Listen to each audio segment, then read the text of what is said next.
किसी ने सच ही तो कहा है, कोई डरता है इस बात से कि भगवान देख रहा है, और किसी को पूर्ण विश्वास है कि भगवान देख रहा है।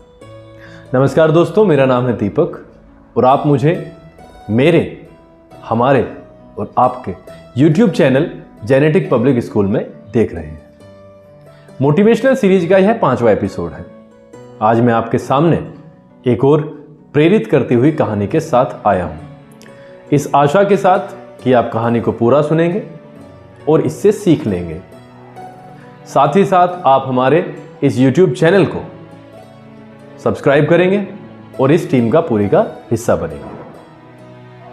तो चलिए शुरू करते हैं कहानी के साथ। एक बार एक व्यक्ति था, भगवान पर उसका अटूट विश्वास था।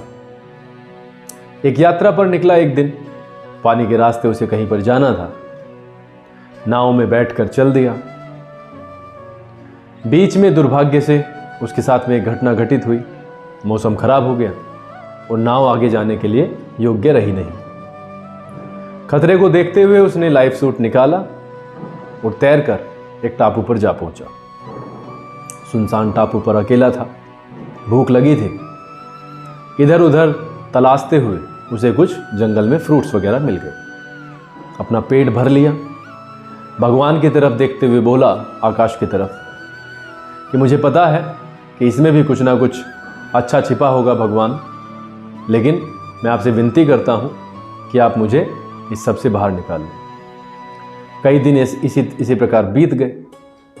जब 10-15 दिन हो गए उसे इसी तरीके से रहते हुए, तो अंत में उसने यही सोचा कि पता नहीं कब तक मुझे इस टापू पर रहना पड़ेगा, तो क्यों ना रहने के लिए एक झोपड़ी बना ली जाए। उसने 3-4 दिन के प्रयास में लकड़ियां इकट्ठा करके एक शानदार झोपड़ी का निर्माण कर लिया। भगवान पर इतना विश्वास था कि उसे पूरी उम्मीद थी कि कोई ना कोई आएगा। उसी दिन रात को क्या होता है कि मौसम खराब हो जाता है। मौसम इतना खराब हुआ कि बिजली गिर पड़ी। बिजली उसकी सीधी झोपड़ी पर गिरी। झोपड़ी धीरे धीरे जलकर राख हो गई। उसने यह सब अपनी आंखों के सामने होते हुए देखा। अपने परिश्रम को शून्य होते देखा, अपनी आशाओं को मरते देखा और अपनी आंखों से आंसू नहीं रोक पाया। जो आस बची थी वो भी टूट गई। भगवान की तरफ देखते हुए बोला कि भगवान, मैंने ऐसे कौन सा कर्म किया था कि मुझे इस तरीके की सजा दी जा रही है। बहुत भला बुरा कहा। जब वह ये सब सोच रहा था तो उसे बाहर से कुछ दूरी से आवाज आई। कोई बुला रहा था। उसने वहां पर जाकर देखा तो 2 व्यक्ति एक नाव लिए खड़े थे और वो उसे चलने का इशारा कर रहे थे। वो आश्चर्यचकित रह गया। उस व्यक्ति ने पूछा तो उन्होंने बताया कि हम जब यहां से गुजर रहे थे तो हमने देखा कि इस टापू से आग की लपटें उठ रही हैं। बस वही हमारे लिए इशारा मात्र था। इन व्यक्तियों का तो कहना मात्र था। वो व्यक्ति पूरी तरीके से समझ चुका था भगवान ने क्या किया था।